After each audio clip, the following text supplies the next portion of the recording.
recording.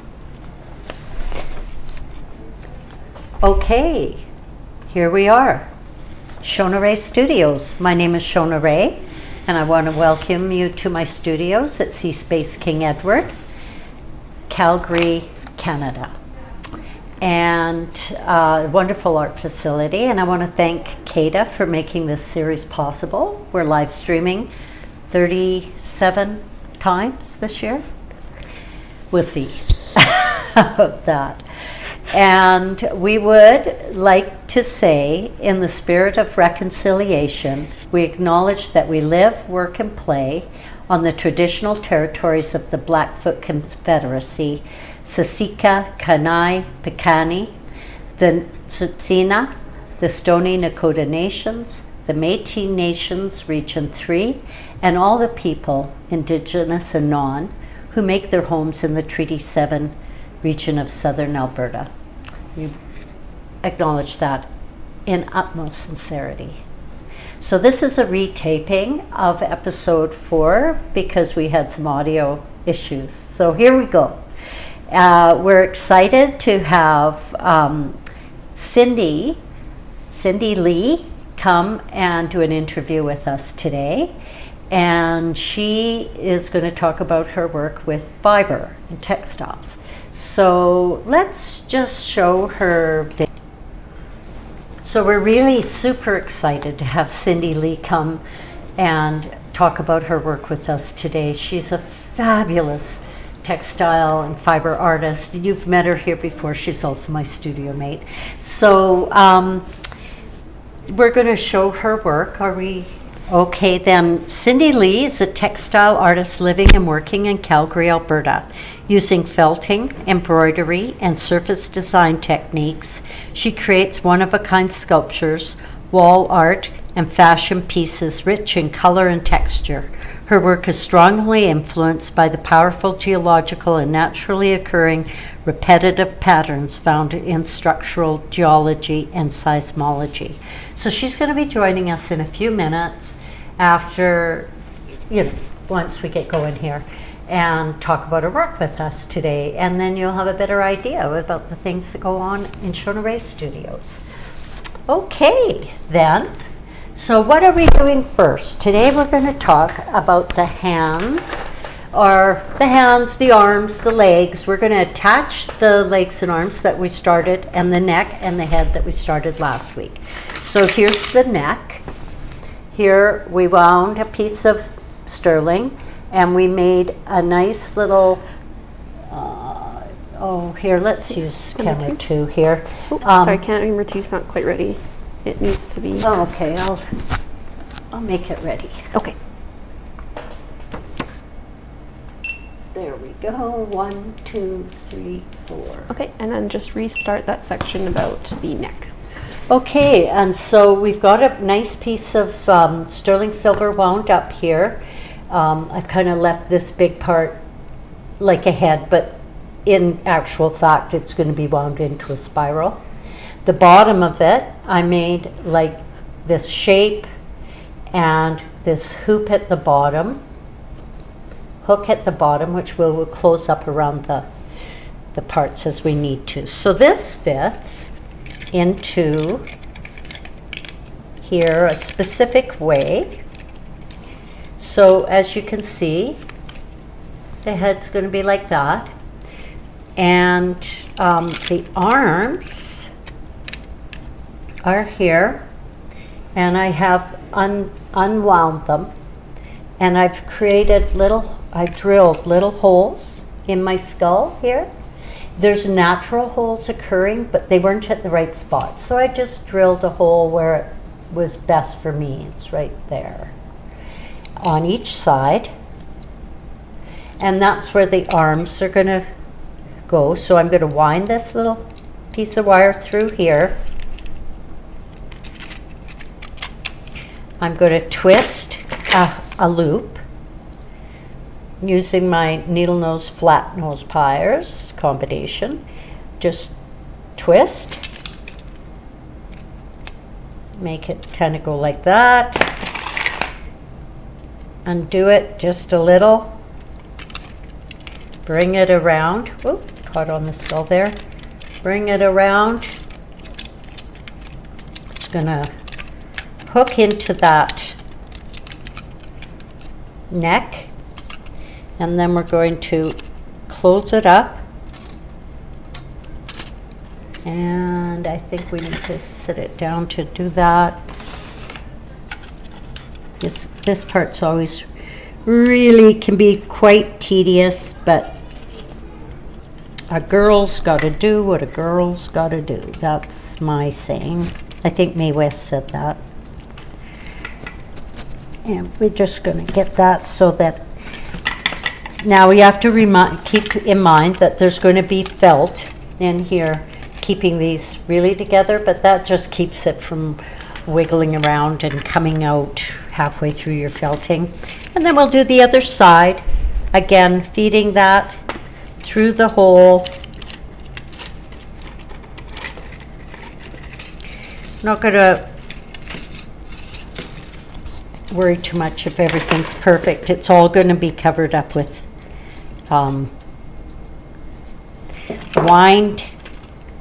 winding the metal around, opening it up just a little, bloop, and getting it in there by hook or by crook, as my mother would say. She was always making things, my mom. The apple doesn't fall that far from the tree. As she would say, she was full of all sayings. She was always saying things, but she really was full of sayings. Crook as a dog's hind leg. My mom always said that. Okay, this can often be quite tricky, this part. You have to be careful not to hurt the skull. But there we are. Got the legs, or the arms. And if they're not in the perfect direction that we want them, we're not going to worry about that. Because when we go to felt, then we'll make sure they're in the right directions. Now I'm going to take those off again. I'm going to leave those on now. They're there. That silver, you can only bend it, twist it and bend it, twist it and bend it so many times before it cracks and breaks. So we don't want that to happen. The legs, we're going to allow to we're going to make it so it comes off today. And what's missing out of this box is a jump ring, and it's probably in one of those two boxes. Thank you, Jennifer. And I've got a jump ring here. We're going to go back to camera 2, and we've got a jump ring here that we're just going to, because this is no longer long enough, but the jump ring will make it long enough. So they're hooked in there, and then we've got these legs will hook into this leg. I've got decided which one is which. Just quickly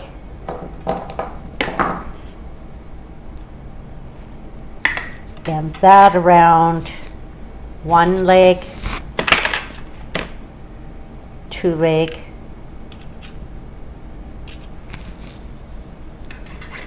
I don't know, I've got a thing for making 3 legs on my dolls. When I used to make the voodoo dolls, I quite often made them with, well, I made a number of them with 3 legs.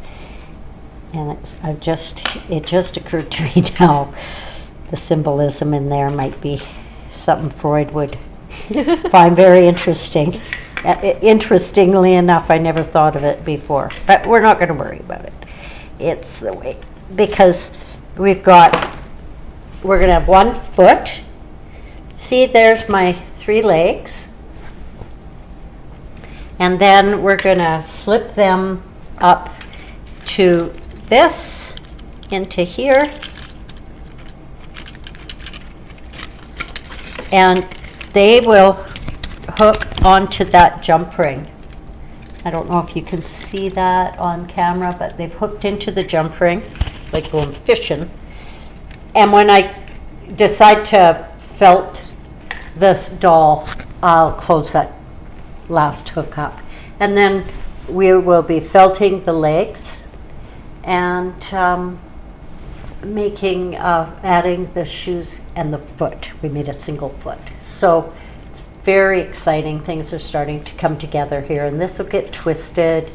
I am going to do quite a large head, but we may end up adding more wire. The eyes will add wire, you know, just kind of hold it together. Kind of think of the roots of a tree on a mountain. That's what this wire does. It holds the parts of the head and the body together when I'm felting. It's very much like the roots hold the mountain together. So roots are stronger than rock.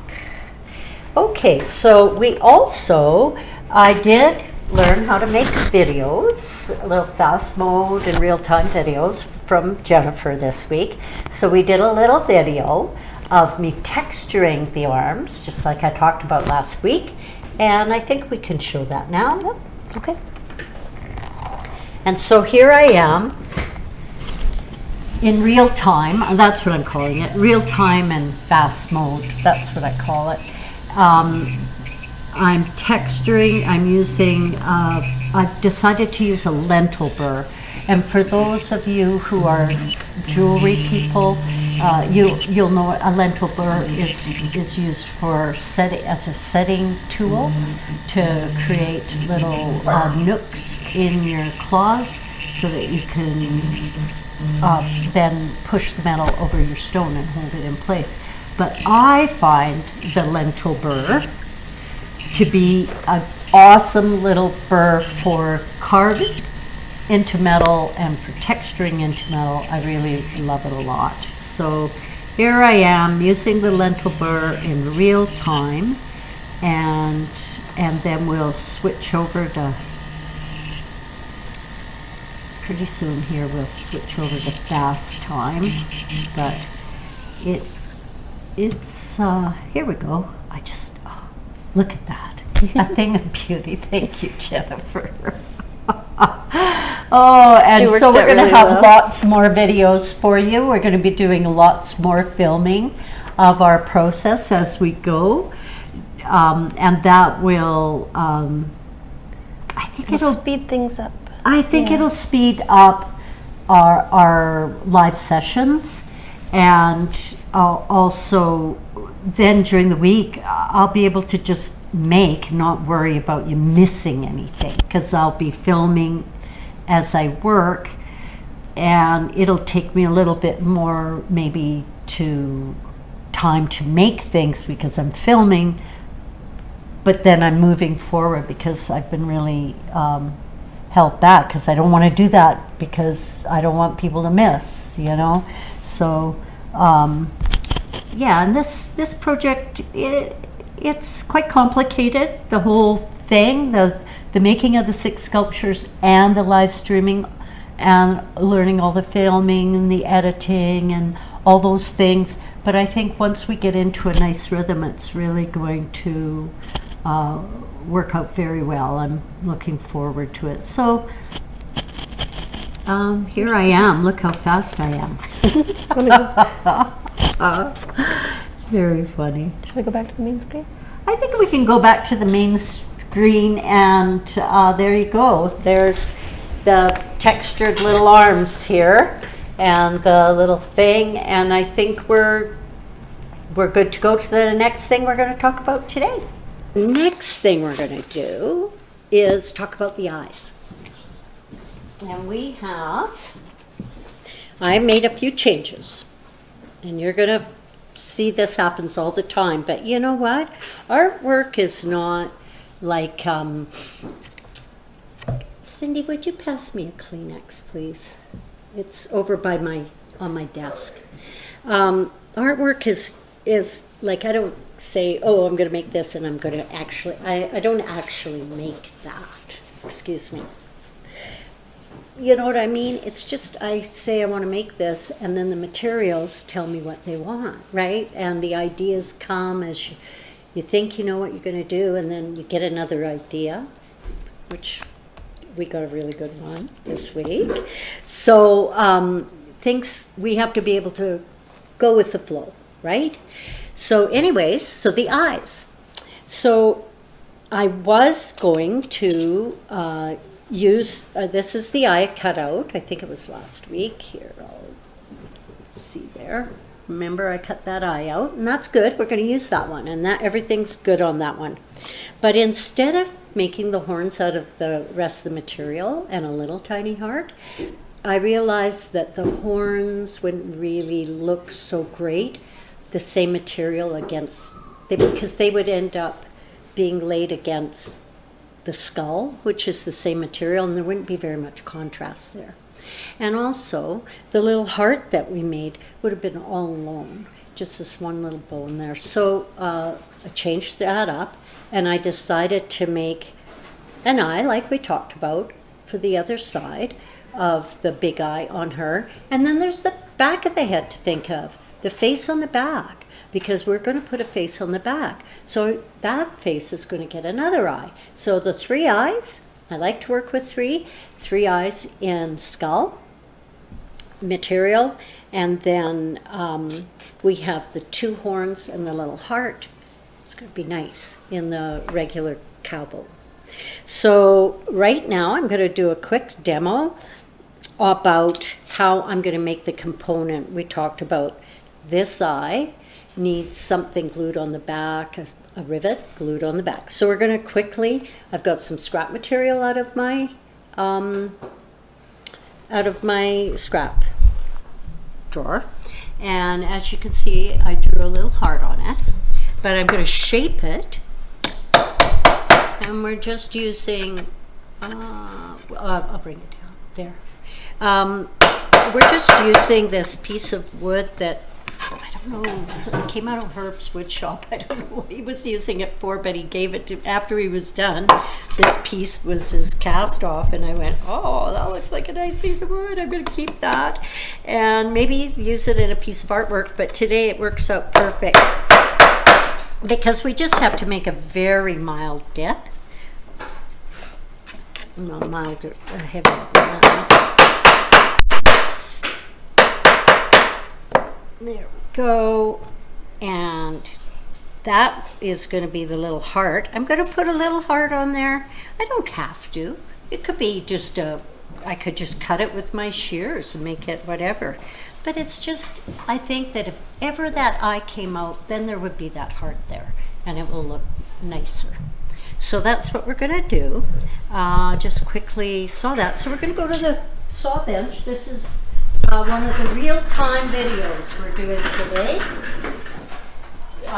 One of the real-time demos we're doing today, and I better put on my apron. I'm still wearing red. We're working with the red shoes. And in fact, I don't know if you can see them, but yes, I bought a new pair of red shoes with a purple heel. And my sister passed away last fall, loved purple, this color purple, lilac purple.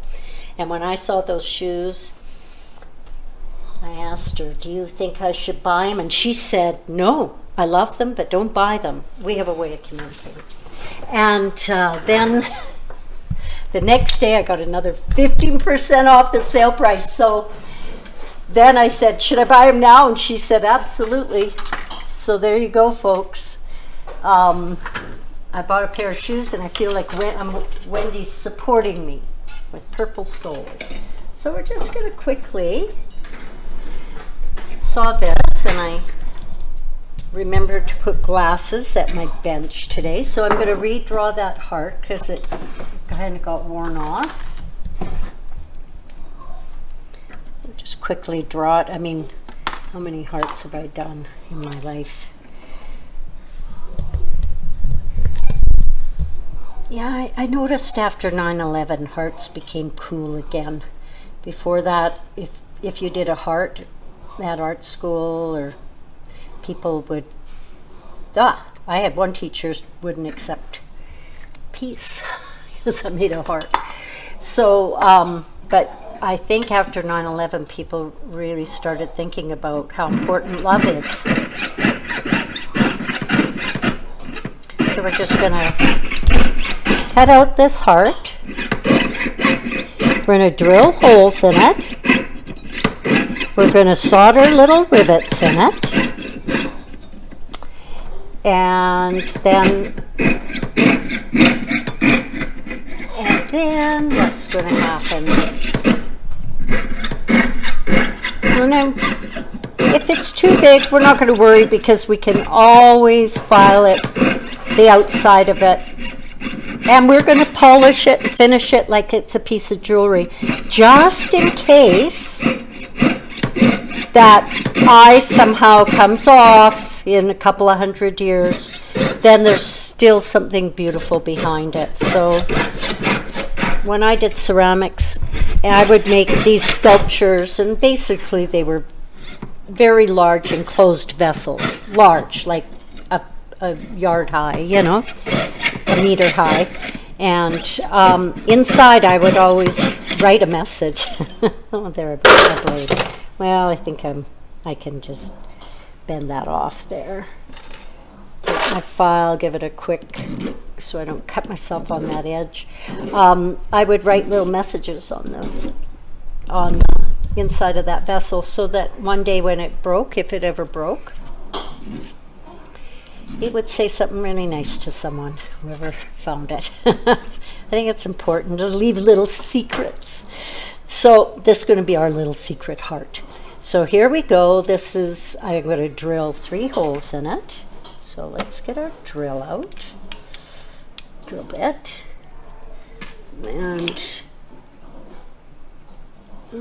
should be one.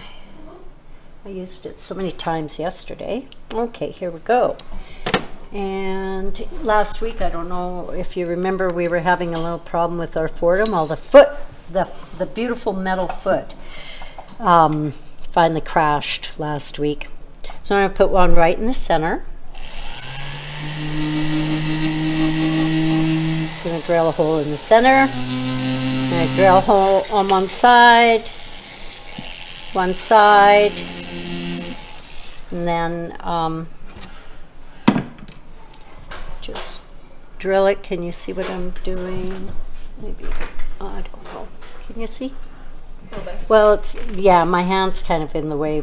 We changed the camera angle because it seemed like all people were getting was the top of my head. But, you know,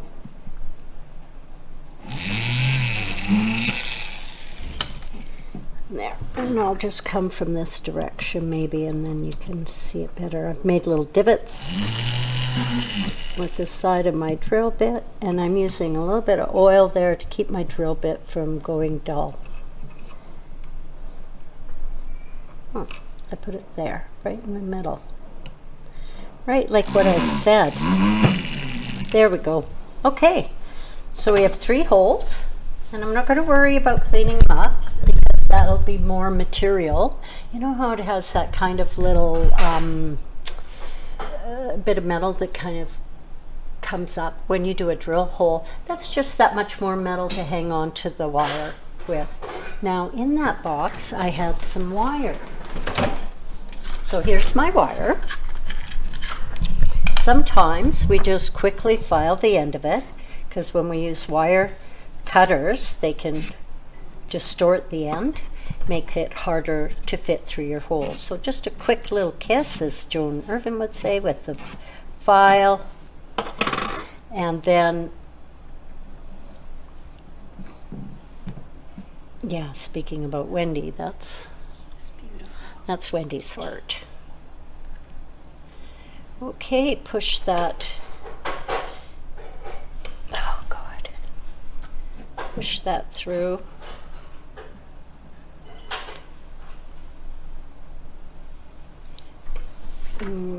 If it's too hard, we just go back in there with our drill and give it a little, I just wiggle the drill around a little bit And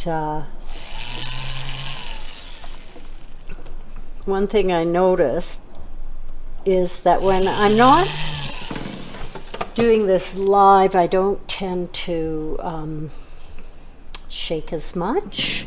So that's kind of why we've started doing some of these demos pre-taping, so that you'll see me with, I have more control. So this is my little trick I like to use. I know I've got some pliers here. And what I do is because this wire is very thin and the metal is big, so I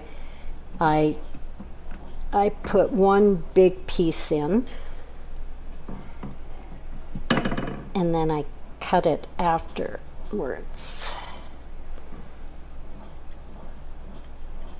After we've soldered. Okay, so we've got that. So there we have, these are going to be eventually, these little nubbins here are going to be filed off. And I've got one more piece of wire here. Again, little kiss with the file.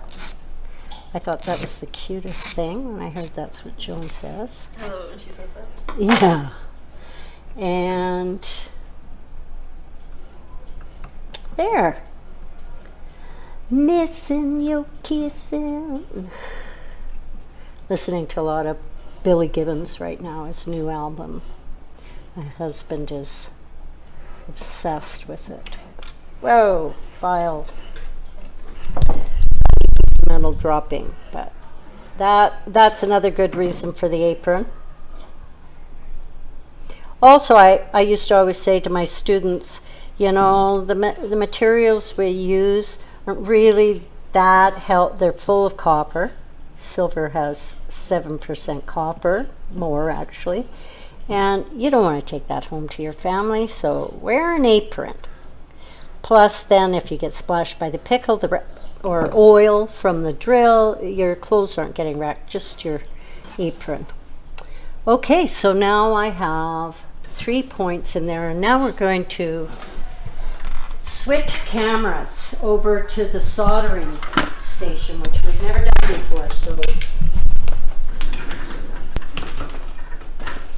little bit of a switcheroo. yeah, that I didn't prepare for. That's all right, I got it. Prepare the soldering. I hardly ever solder anymore. Terry and Cindy do more soldering than I do.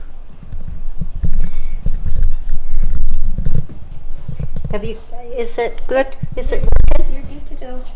Okay, so here I am. I've got these 3 poking out like this. This is the front of it. And so I put it like this, and I poke them into the soft fire brick. Set my flux there. Get my solder. Should we turn the pickle on or don't worry about it? We can turn the pickle on, although I work with cool pickle all the time. You don't have to work with hot pickle. It just takes a little longer.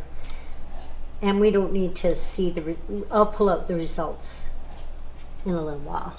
We're not going to be. Just want to see you to see me solder once. And let's hope that I can handle. So that's going to be loud.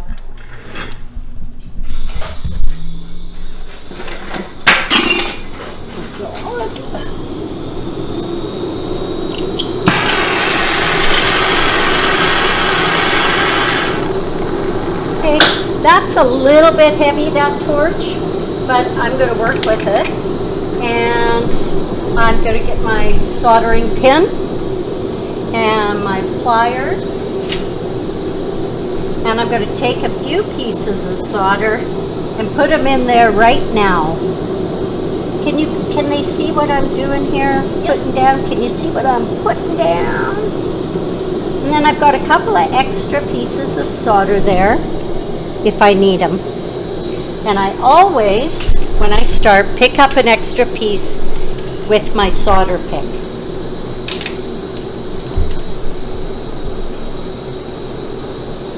It's just the way I roll. Oh, this is actually an annealing tip.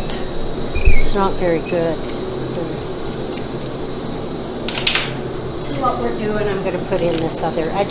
I like to use the right. It's like when you're drawing. If you use the right pencil or the right pen, it just makes your job so much easier.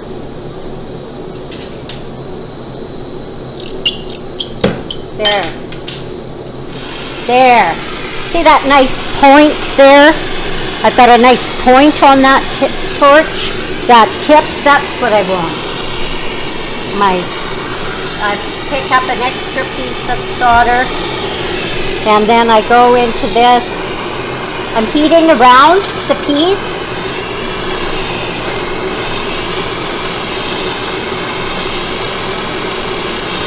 And I've got the solder this here, so I'm going to be putting more my torch on this side.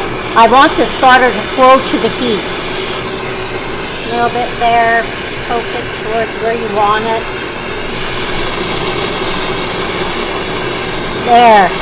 There we go.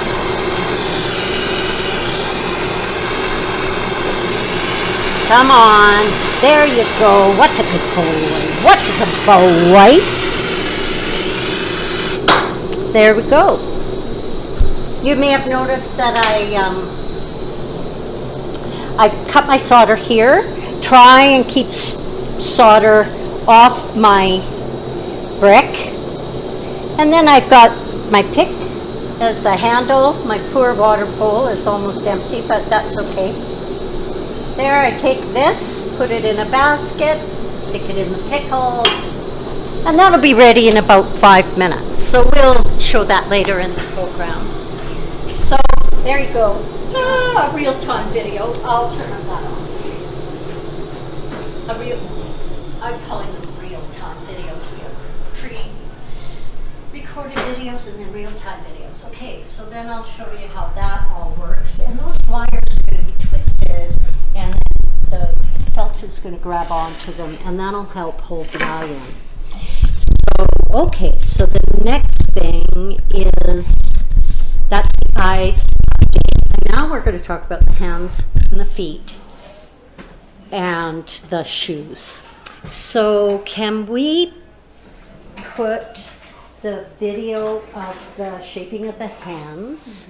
Carving hands, And we're gonna put that up, and I'm hoping people are seeing it. Press play. It should just come up here.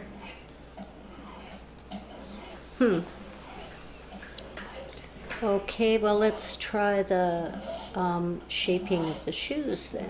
Well, the shaping of the shoes is working, so basically, there it goes.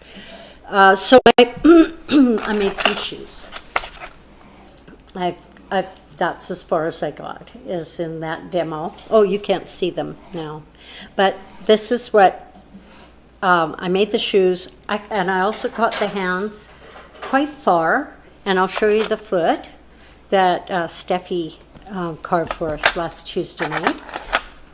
This Tuesday she's fixing our old Fordham pedal. And so what can I say about this? You can see I made one shoe, the smaller shoe, you kind of get that one the way you want it, and then you carve the bigger one down to match it. Makes sense, right? Because you can't stretch the bone, but you can carve away the bone on the bigger one. So that's what I'm doing here, just my little fast time video. Believe it or not, it took me about an hour to figure out how to actually press play to get these fast modes. And that is just because I didn't realize that I had to wait 10 seconds to see one dot show up, right? So it's okay, I'm learning. And that's partly what this whole project is about, is forcing me to learn things that I wouldn't normally know. Okay, so that's that, kids. And so this is my story, and I'm sticking to it. So I made 2 hands, and I actually have the demo in there somewhere to show you, but it's not showing up. Anyways, I made 2 hands, and they're not finished, but they're pretty cute. And there we go. Yeah. Anyways, last night when I was cleaning up, one of the hands got sucked up by the vacuum. So that's not going to happen. And then here's the boots. And I really love them. And they're kind of, let's face it, I styled them after me and Wendy's boots that I'm wearing today. But then when I was working on the hair and things like that, when I was working on that, I was looking at the little horns for the head that I had picked out. And then I looked at them and I went, oh my God, they're shoes. They're little slippers. They're beautiful black slippers. And that's what the old lady really wanted her to wear, isn't it? So Jennifer, you want to join us and talk about this? Well, I was looking at them, and you said you were going to make the heels out of bone. So I could paint it red. But my suggestion was to keep the toe caps black, just like your shoes that you're wearing right now, and then carve the back end of it, and then you can fill it in with some red oil paint so it kind of shows up a little bit. Yeah. And if we find that we can't carve this, that this is not, it's too thin, I can carve some bone and make buttons that fit it. So that's the gift.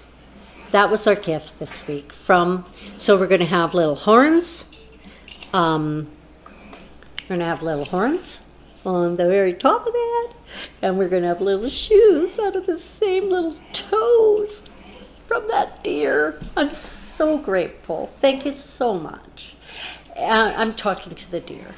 So, like some other animal ate your flesh and your brain and all that, but your toes will live forever. Well, as long as they last.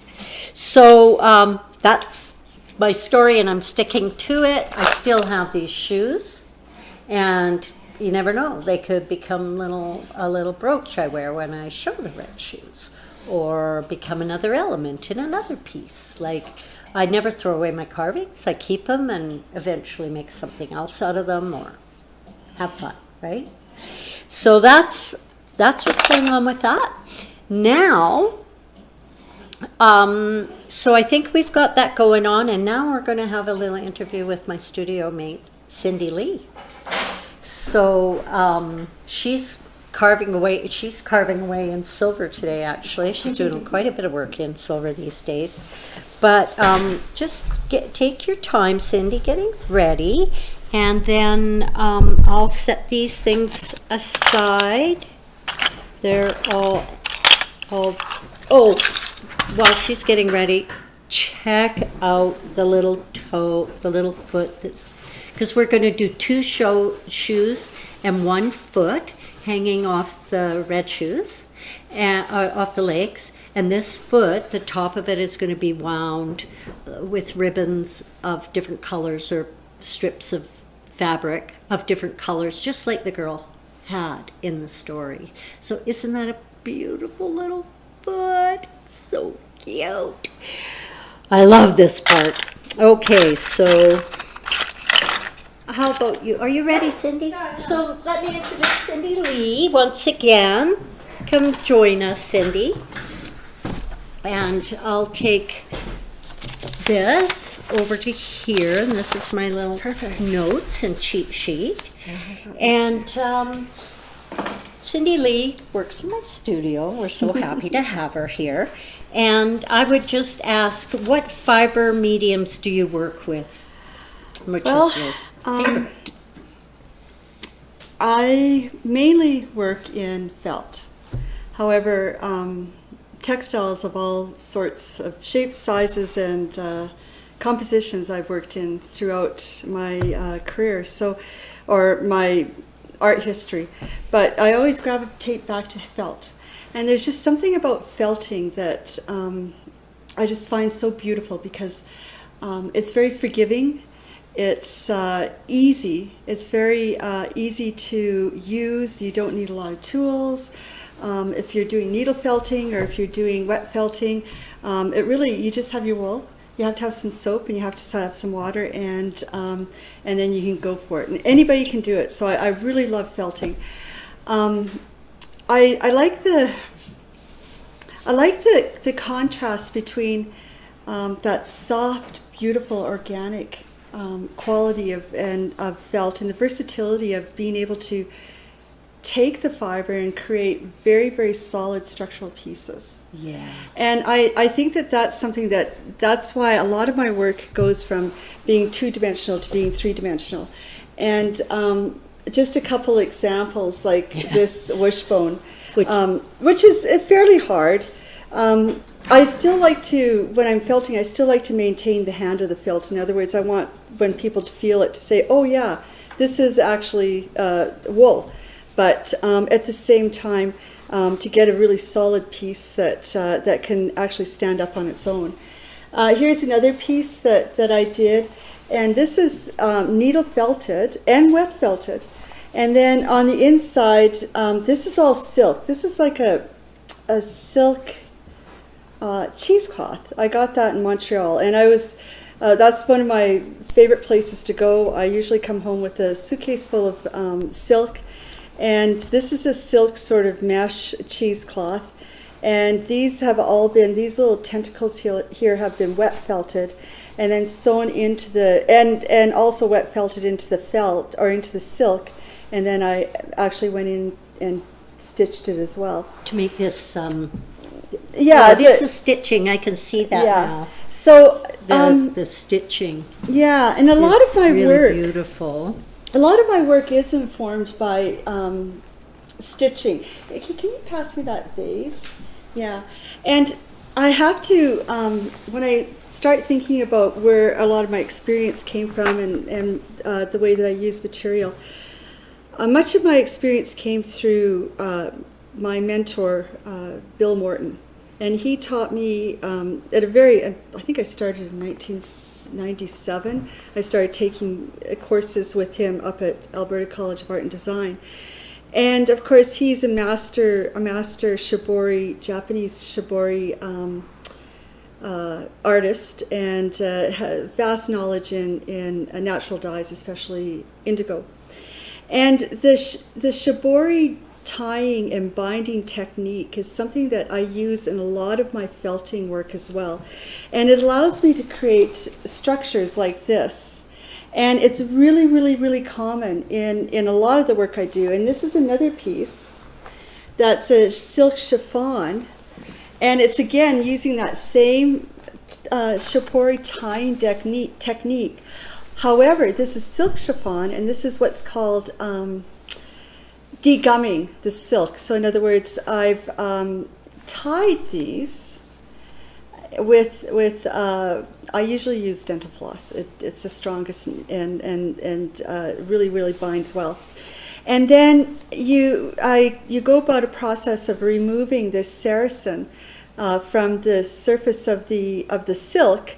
That allows it allows transformation in the silk that will create this 3-dimensional structure. Beautiful. And I haven't. Yeah, thank you. It's real, almost, isn't it? And like it's a living thing now. Well, that's the thing I like about silk and felting is I really develop a relationship with the wool, especially when I'm working with it wet felting, because the whole idea is when you're wet felting is to play with the pH level of the wool through the water and the soap and agitation, and the little scales on the outside of the fiber, individual scales start to open up and they start to felt together as you're compacting it and pushing the air out, which is what we're trying to do when we felt. And I really then at that point that wool is alive to me. It's become alive. It's it's organic, but it's alive. And so usually if I start a wet felted piece in the middle, like in the morning, and I lay it out, and then I start wet felting, I finish it. I don't fold it up. I try not to fold it up and put it away and start it the next day, because I start to feel a little guilty.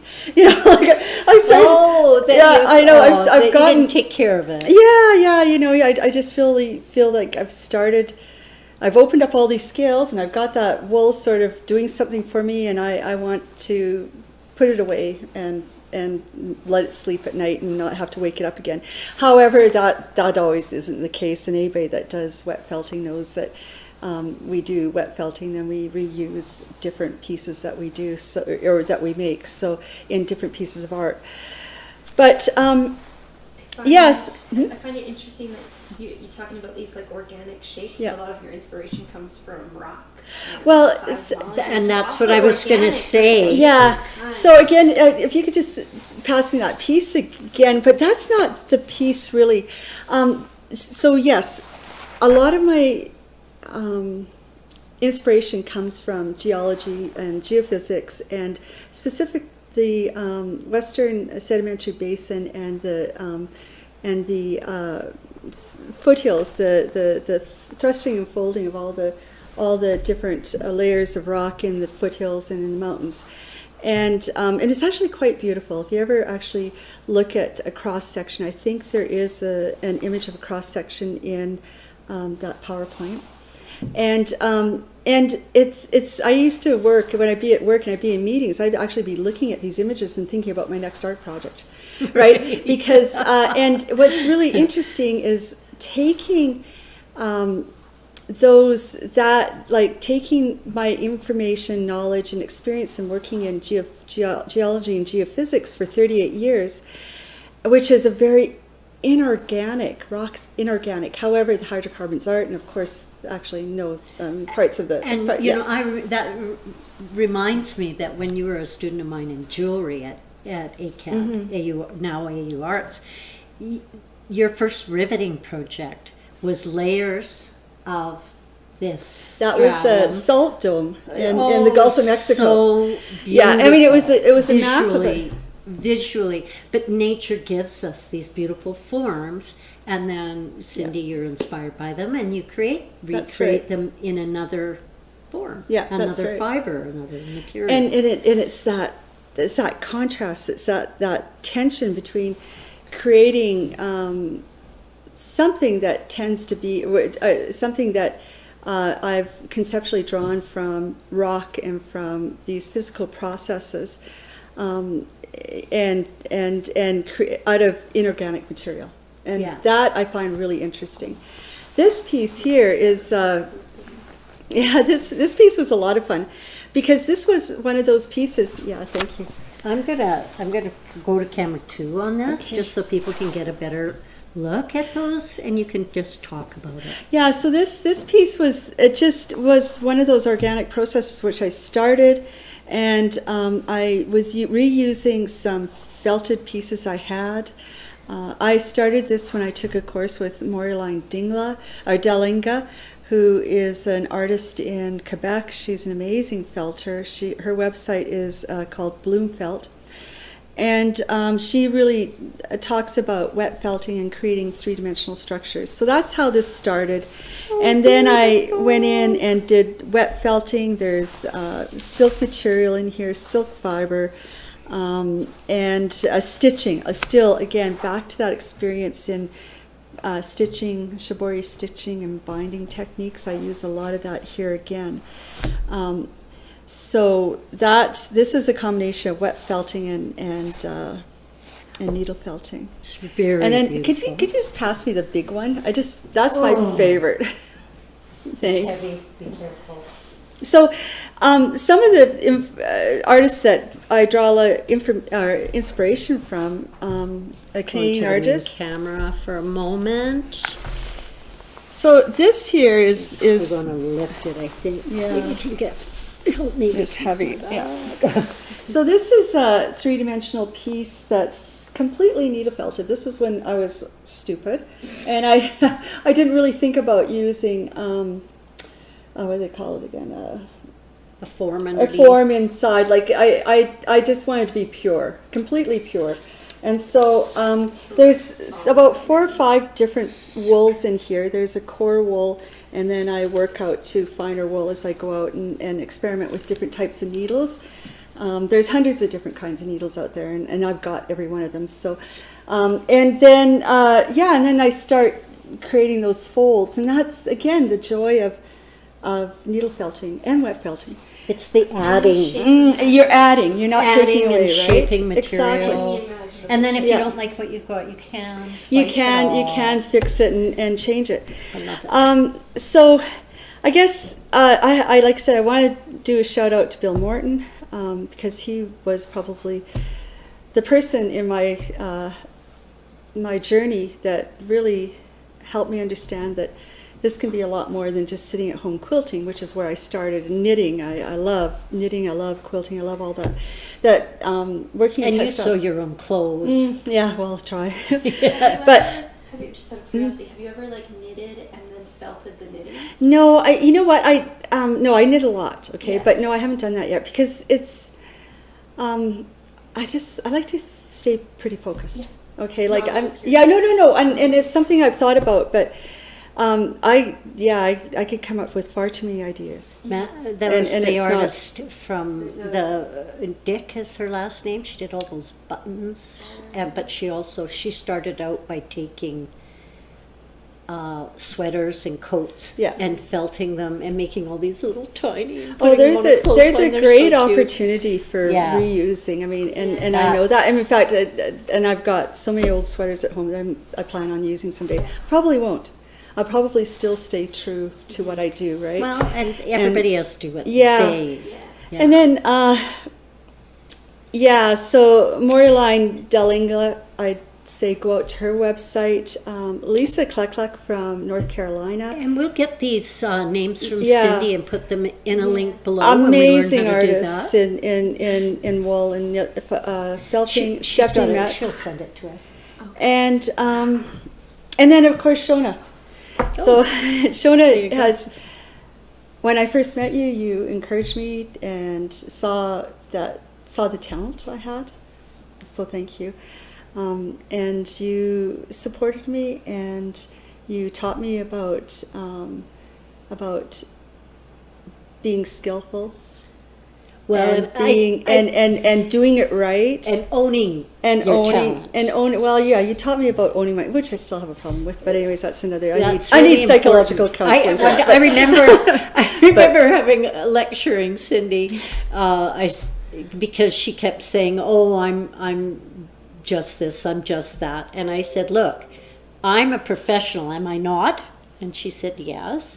And I said, "If I call you my colleague, that means you're my colleague." Right, yeah. And so it's really important to own your creativity, to own your talent. It's very important for all of us to do that. You have buckets of. Yes. Oh, thank you. Well, Everybody is. So so really, I mean, I could talk forever because I love art. That's what I live for. Even when I was working in the oil and gas industry, we spent many hours full time there, and then full time spent more time in the studio. than Yeah, you started Shona studying. and I have been sharing a studio for off and on for a long time. Yeah. I've been renting space from her. But anyways, it's Whatever. always been her studio. Yeah. but doesn't matter. Anyways, Yeah, thank we you. want to thank you for coming by and talking about felting with us and about your creative process, and you're a fiber artist, and certainly you've been of inspiration to me as well. And certainly I don't know if I would have had the nerve to start needle felting if it wouldn't have been for Cindy. And I just, do want to point out that I'm wearing your beautiful. So these are pre-felt, right? Yeah, that's pre-felt into silk. Onto silk. And we're going to be working with a little bit pre-felt today. So not the traditional way you're supposed to use it, but whatever. I'm a kamikaze, right? And so thanks, Cindy. Thanks. And then we look forward to you starting your own live feed or YouTube studio something, because all the equipment's here in our studio now. Yeah. So Well, thank you, Shona. thank you very Thank you. much. So Bye. that's our, thanks for being our guest. And I'm sure we'll be chatting with you again. Cindy's in and out on our days, our filming days. Jerry didn't come in today.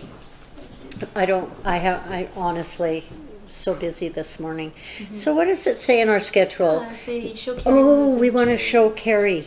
So that would be the guest for next week, guest artist promo for next week. And we want to talk about Carrie Wu, and I did.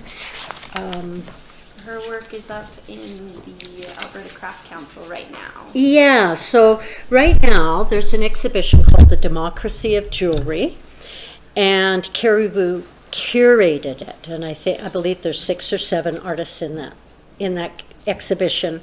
So this is what Carrie Wu says. Jewelry is one of humankind's earliest known expressions of creative endeavor beyond mere survival.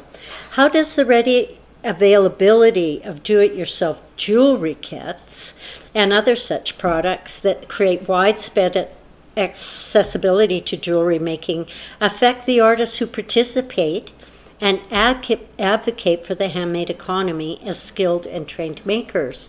And I think we'll go to main screen now. And there's more to this statement, and I encourage you to come down and take a look at what's going on there. The artists that are participating are Sarah Alford, Devin Clark, Jamie Kroger, Louise Perrone, Lindsay Rice, and Carrie Wu. They're all amazing contemporary art jewelers. Both Lindsay and Jamie teach up at AU Arts in the jewelry making program there. Jewelry and metal arts. I don't know what they're calling it now. You know, they changed the names, right? Anyways, last Saturday there was an amazing panel discussion hosted by the Alberta Crafts Council, and I believe that will be available on their website, so take a look at that because it was really intriguing what they had to talk about about contemporary art jewelry. And so that exhibition is running until the end of the month, beginning of March. And I'm really sorry, I'm embarrassed to say I don't know when the end dates are, but you can just go to the Alberta Crafts Council website and it's pretty easy to find, or even just go to type in Democracy of Jewelry and Google it. So Carrie Wu's going to come next week and chat about that exhibition on February 15th. So we really look forward to having her here. And that won't be the only time Carrie Wu comes, because Carrie Wu is a mover and a shaker, not only in the art jewelry movement, but also in contemporary art and installation. She is a very interesting woman. Yeah. So, okay, that's next week. And so to finish off today, we have a few things going on. Oh, I'm going to do the felting. I just thought it would be perfect. Well, it just worked out. Life is like that, right? It works out. So what I have here is a ball that somebody made for me. My dear friend Laurel drew together. And she made these balls for me. I said I didn't know how to felt yet, but I knew I wanted to felt.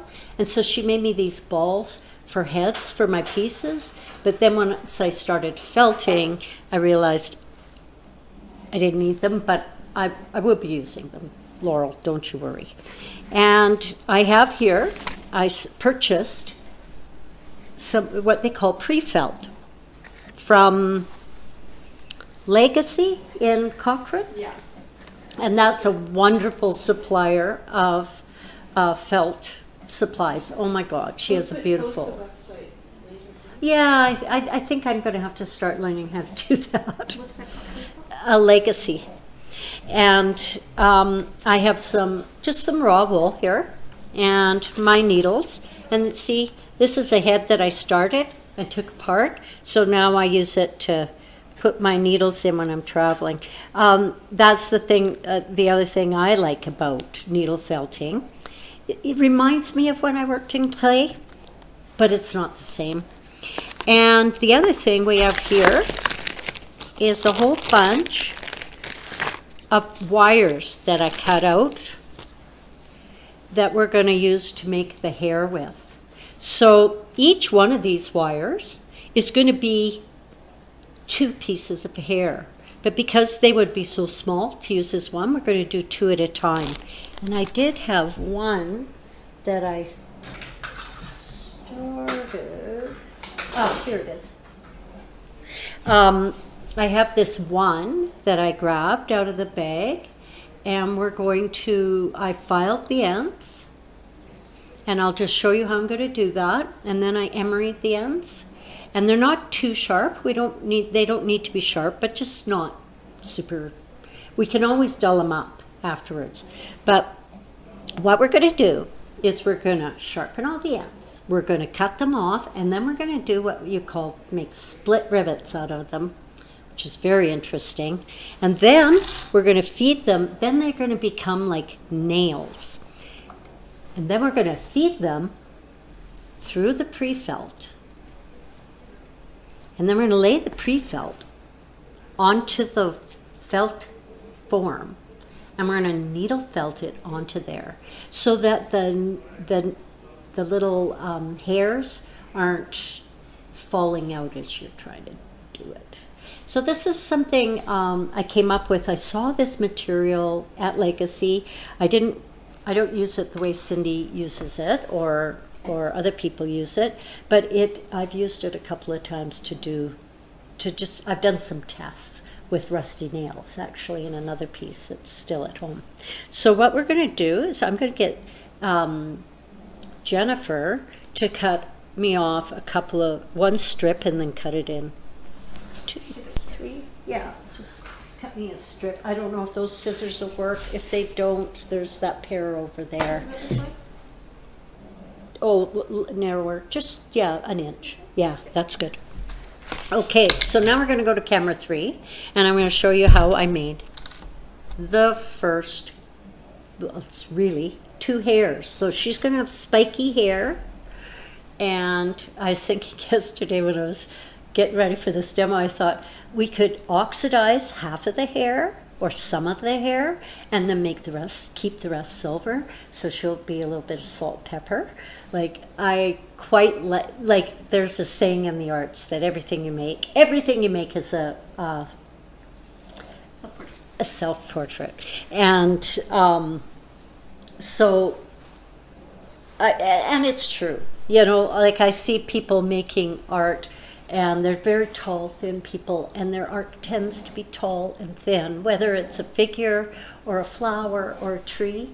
And me, I'm kind of short and stocky, and my figures tend to be stocky. And of course, I made a living in the 80s and 90s making goddesses. Yeah, so we're all over curvy, voluptuous here. And we're all over salt and pepper hair, because we're not afraid of getting old. We're just getting better. We're like wine.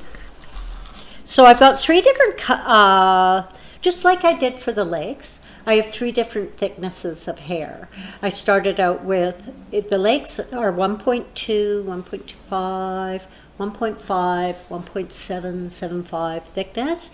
And with the hair, I went 1.5, 1.775, and 2 millimeter thickness. Now, the reason why we never really know is when we get the wire from the supplier, every time they make wire, it's a different day, and no 2 batches are exactly alike.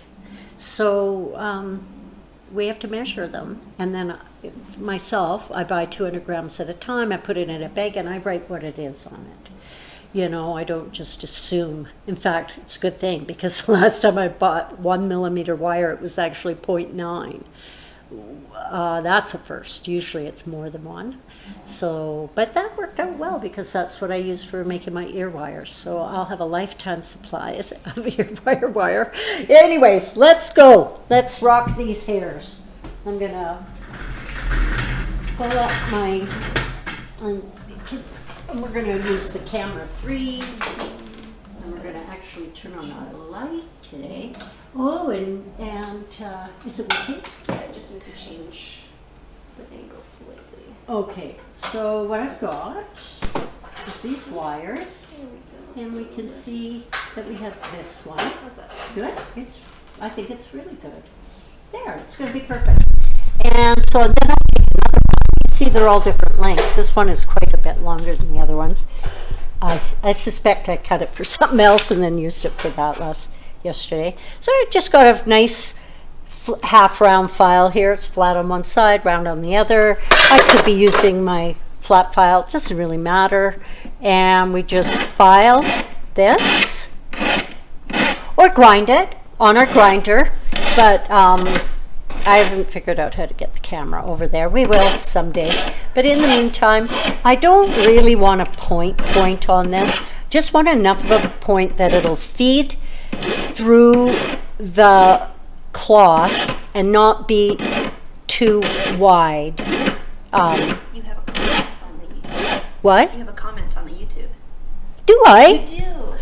Raven Art says, I love everything that comes out of art making and viewing. The depth of exploration of myth, meaning, and materials is so inspiring. Oh, that's Sue Raven and I went to art school together, and she was actually, our conversations became very instrumental in the fact that I continued to make the fairy tales, because I had made The Emperor's New Clothes, and I had made a relationship with it to the tarot.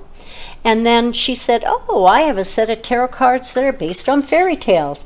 And she brought them in and she lent them to me. And I had already made Baba Yaga as the high priestess, as a sculpture, not a ring. And I went, wow, I could do a whole series. And so then I started kind of putting the idea of the series together. And then one thing, over the couple of years, one thing led to another. And then I made a commitment. I said, I think it was in 2000 or 2001, I said, if I make this series, it's going to take me 20 years. But by the time I'm finished it, I'll know what I'm doing with metal, because I was a student at the time when I started it. And that's kind of how I ended up doing the whole series. So Did the whole series and showed it at the Nickel Gallery? yeah, the Nickel showed the whole, and that was the first time, because it did end up taking me 20 years to finish the project. And the Nickel Gallery showed it, and it was the first time in 2018 that I'd seen all the pieces in one room together. That's amazing. So of course I cried. Of course I cried. So I have my emery stick here, which I wrap myself. And I don't use emery stick that much anymore. I use bristle brushes, which I'll show you how I use in one of these videos, one of these episodes. But this is the perfect place for the emery stick. And so there we go. Just give it a nice bit of a brush up. And I will be polishing all these pieces too. That's why I grabbed the big one. Okay, so I'm going to be polishing all these pieces. So I do that all the time. I throw things on my bench. I did that in ceramics all the time too. I would throw my tools, and then when I did my big cleanup after a big project, I'd find all my tools again, gather them all up, and start again. Anyways, here we go. I have one that's filed and emeryed on both ends. I'm going to be cutting it in half and making a split rivet. But before I do that, I want to polish it. Of course, I can't, so that's why I made the long one for the demo, because I'll do the split rivet with this one and show you what we're going to do. But this is not too bad to take to the polishing machine, but divide this in half, and that's so small to take to the polishing machine. It's just not fun, right? So I would prefer to take this whole thing to the polishing machine, which I'm not going to do today. And then I'm going to, so we'll do this longer one because this is okay, this length. It's just that polishing machine, when you've got really tiny pieces, it can be tedious. Let's say that. Let's say that. Tedious. Not impossible, just tedious. Okay, so what I'm going to do is we're going to pretend we went to the polishing machine. Oh, forgot that I broke my saw blade.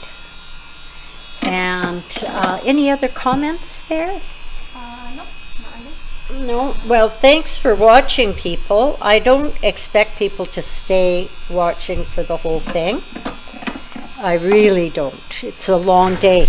But when I first decided to do this project, it was about learning how to use technology, and it was also about getting enough going on with these episodes that one day I could take all my raw footage and create some documentaries with it. So that's part of the grant too, right?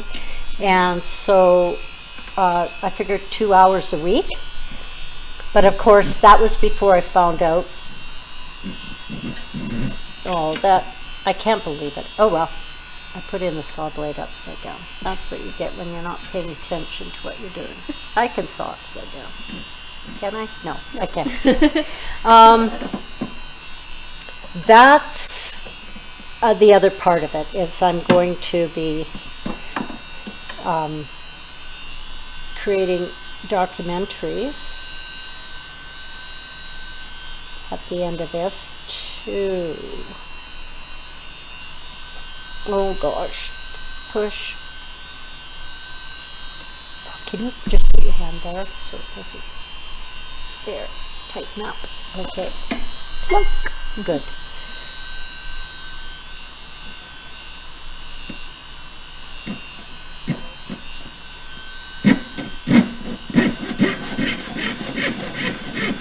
It's really quite thick, this material, so I've got my thicker blade now in this, but also I wanted to have a thicker blade if I have to cut more bone. So at this point, take it out, and I could have cut it with my wire cutters. That's silly.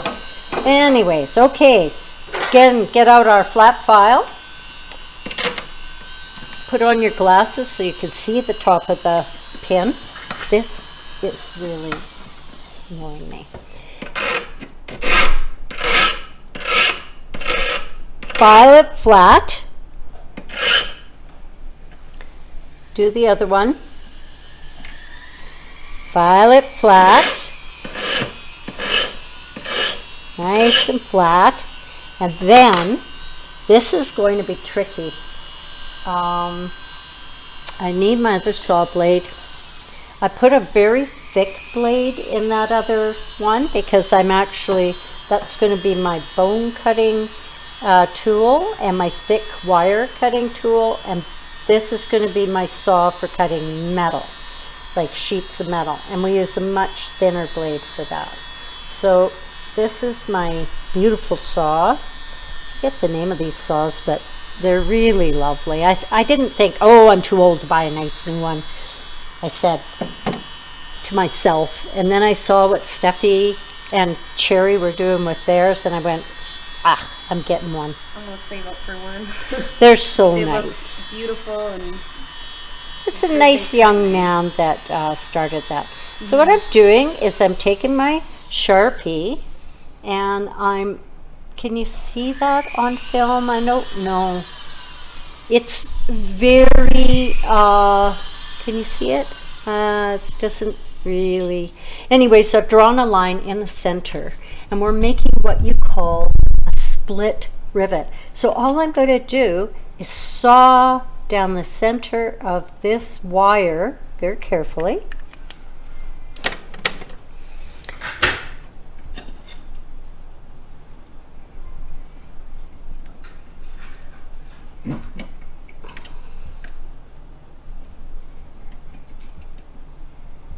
Oh, I just did not do that. It's just too loose, that blade. There. If it's too loose, it doesn't work. Okay.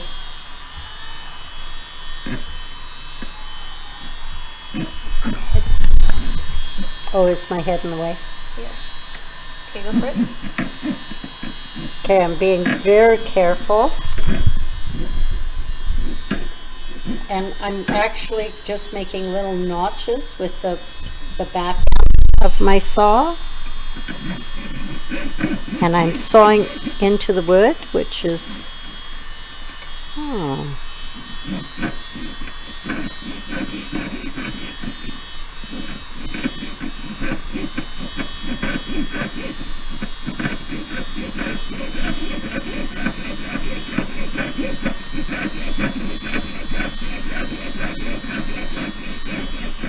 I'm going to check it, make sure I'm not going to one side too much.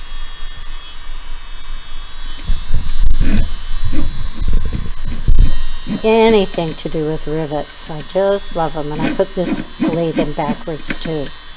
That's why I'm having a problem. That's okay. I'll be fine.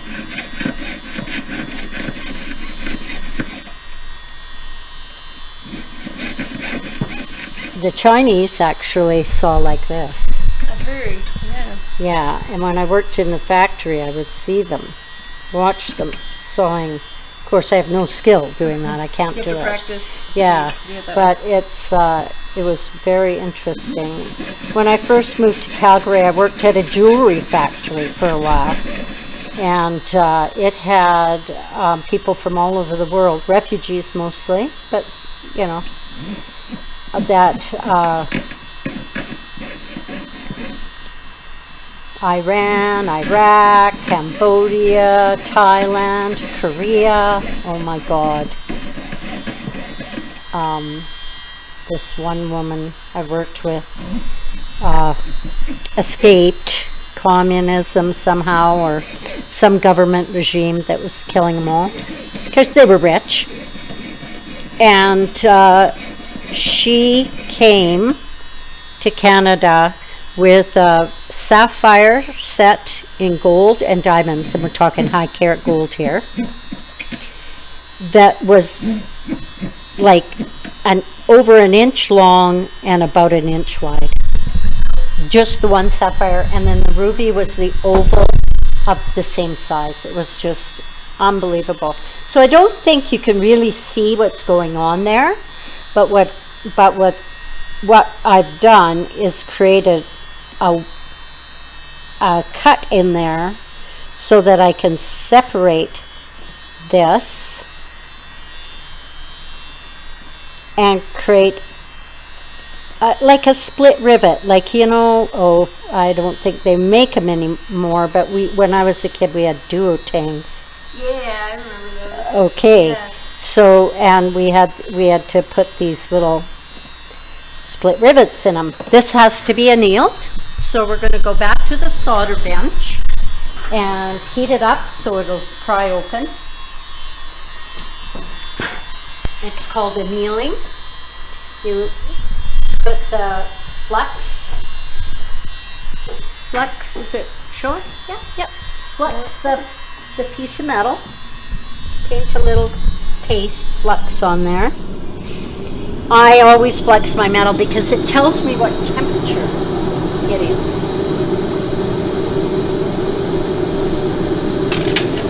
And then I just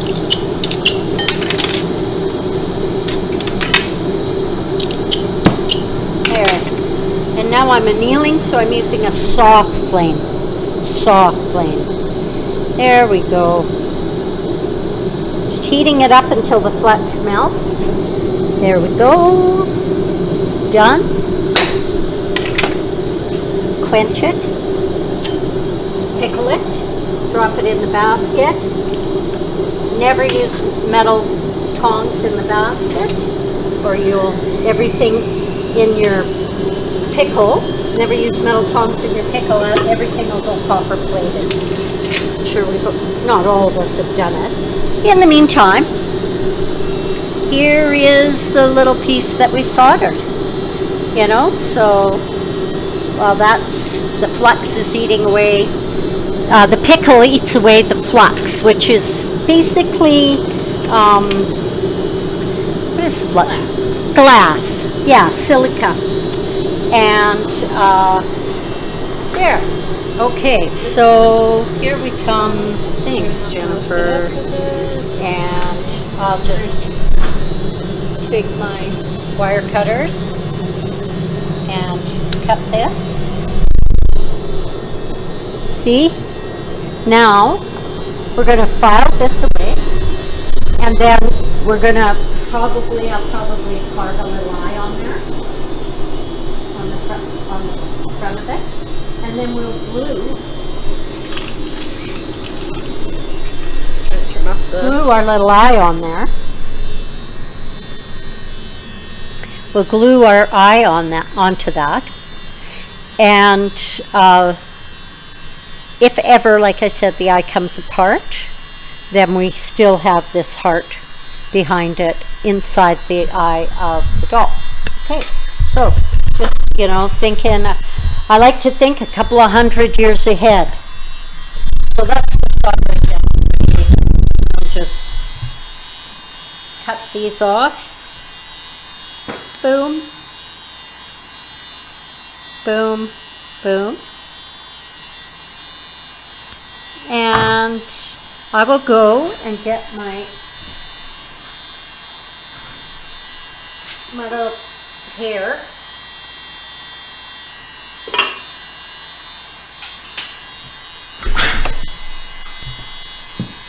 So here we go. There you are. Here, I dried it. 3 piece, yeah. And then we're gonna take our pliers and stick them in that and push it out. Am I in there? So do you see what we did? We created a split rivet. And then, you can imagine we're going to have a whole bunch of these. And let's go to camera 2. And they are going to go, let's put this here. They're going to go like this. We're going to start by filling up a sheet of this. And then we're going to take our felting needle. Oh, Miss Cherry, you made it. Better than late than never. And then we're just going to felt this pre-felt wool into there. And then because of the split rivet, that hair's kind of going to stay there for us. And I've done this with nails, and it worked really well. Because otherwise the nails were falling all over the place. And then I will be adding, this is needle felting. I don't know what kind of needle I have here. Getting really low on needles. I have to go to Stash. I live in Ramsey, so I try and buy my felting materials from Stash. I just bought a bunch online one time. I have no idea what kind they were, but they're felting needles and they do the job. I know. Yeah. There. How are we doing? Look at that. So you can imagine her little head with all these little spikes all over it. Kind of reminds me, and I think I'm going to make the hair black with red highlights maybe, or I might make the hair purple. I can do whatever I want. I can use whatever color wool I want. So I'll start with the white or red. I've got red, purple, blue, white of these sheets of pre-felt. So I haven't decided what color I'm going to make the little girl. I think I am going to make her white. And then her legs, obviously, her stockings will be multicolored. I saw Carrie Wu the other day, and I told her I'm learning this song. Finally, I get to learn a cover. And I'm learning Billy Gibbons' I'm Just a Fool for Your Stockings, ZZ Top. And the first time I ever met Carrie Wu, she was wearing purple and black stockings. The first time I ever saw her, she was walking in the jewelry department into another room, and I went, I would think I need to get to know that person. So, anyways, that's how we're going to start needle felting soon. So we've got our little, can you pass me our little girl? Our little girl's really coming along. You can imagine the head will be quite large. And that's something Joe Fafar did. Made really big hands, really big heads. So I kind of felt like my hands were a little bit too small for this piece anyways. And that's why the vacuum sucked up the other one. So we'll start again on the hands.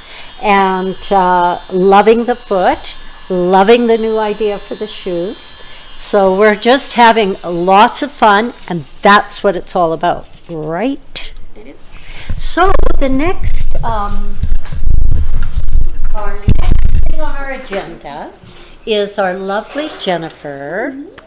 Yeah, your Baba Yaga's hut video. Last week she was, I remember when she made this video. It was a couple of years ago now. Right? Yeah, it was during COVID. Yeah, it was during COVID. It was the beginning of COVID. Yeah. And I have a soft spot for Baba Yaga. All right, let's see if it'll turn on. Let's see if we can go going. It's browser. Yeah. Okay, we'll put it in a window capture. Let's see if we can open it up. We're going to see if we can do it. Otherwise, we'll eventually do it next week. Because now I just want to take the time to, while we're doing this, I'm just going to take the time to say, okay, so we've got the neck, arms, and the legs. They're really going on. They're going to be great. I have to texture the legs, but it doesn't take me long. We've got the eyes coming along, and this is going to take nothing. We're going to glue it onto the back of the eye, and then that will hold it into the, as you can see, we can poke, like the felt will go around it. Yeah. All that. Okay, let's see if it works. And you're wondering what it is. Tell you what I did a bad thing. Try it. We'll play it again. Just did a bad thing. I regret the Is it playing on our thing? And you're wondering what it is. Let's see if it's up on YouTube. Oh, it's up on YouTube? Yep. Okay. And then there we go. And then I'll show one of the other ones I did. This one. It's so cool. Oh, the audio's on this one. They took it off, but you can see me dancing around with my little chicken feet. Oh, isn't that cute? And the idea from this one came from, I was on the internet and I was looking at things on Instagram, and an ad popped up for those little socks, and I thought, oh, those are really fun. It was in an ad, or someone else had a video of it, and I was like, I really, really would like those. They're really funny, but what would I do with them? And I was like, oh, Baba Yaga. And so I bought them, and I made the hut out of lots and lots of cardboard and hot glue. Had a random grand old time with it. And so I see there's quite a few of these videos. How do people find them? So I have them on TikTok. And oh, okay. So you could go to TikTok. Put all the hashtags and stuff, and I got quite a lot of viewers and followers from that one. So. And you had a video go viral one time, didn't you? Years ago. Times. Yeah. There's been the occasional little ones that go viral. There's a performance art piece that I did, which is probably the one that you're talking about. Yes. Last Supper. And then a couple of the Baba Yaga ones went viral, and then there was a little collaboration I did on TikTok with someone else who made these drawings of snails, but instead of shells, they had like genitals. Oh. And so I sculpted them, and those have been pretty fun. Oh, that's really cool. So we did show Jennifer's pictures last week, but what we really didn't understand is that there was no audio with it. So Jennifer is, I'm calling her a Renaissance woman extraordinaire. Thank you. I put up the pictures. And so we've got the video capture, Yeah. the audio capture. audio So capture this one. is the work that you were doing. This is Yeah, so this is some of the stuff that I've done during COVID. I was working some with polymer clay because it's easy to use at home. And so just started playing around with different materials that I can make. This one was not polymer clay, it was monster clay, but I used this to make the mold for the kitchen. the kitsch exhibition. I made concrete toads, That and was so that's cool. what that one was. And then this is some of my older work as well. So I've gotten into just playing around with lots of different media. And I remember last week you were telling me, but the studio audience didn't hear. You worked with Katie Owe. Yes, was one of so your those, instructors. Those busts, the first two busts, I made those when I was in a class with Katie Owe, and that was a wonderful, wonderful class that I isn't took. she She's the wonderful? sweetest, and she still remembers me, which is like Oh, I just the know, nicest it little- blows my mind. Right, she remembers so many people. So So okay, let's go so back to we've the got screen, that, so- and Yeah. now and Jennifer's going to be working with me. Well, As long as hopefully. I'm finding, like the whole idea of this project was learn how to use your brain in a different way. Making is easy, and I thought, I'll learn how to felt, and that'll be, but it was like working with clay. I mean, it's materials, and when you've been working with materials your whole life, that's not a new way of thinking. So working with this technology, learning how to edit my own videos, which Jennifer showed me last week, and I did 3. It was amazing. It's just amazing. And even just learning how to use Instagram, and I'm hoping to get a little bit more facile with that Yeah, as it's just well. And A lot TikTok. of different things to learn. Yeah. TikTok's Yeah, fun. I downloaded it because Yeah. my grandson's on it, and he's quite There's some well good known on it. chores But on there.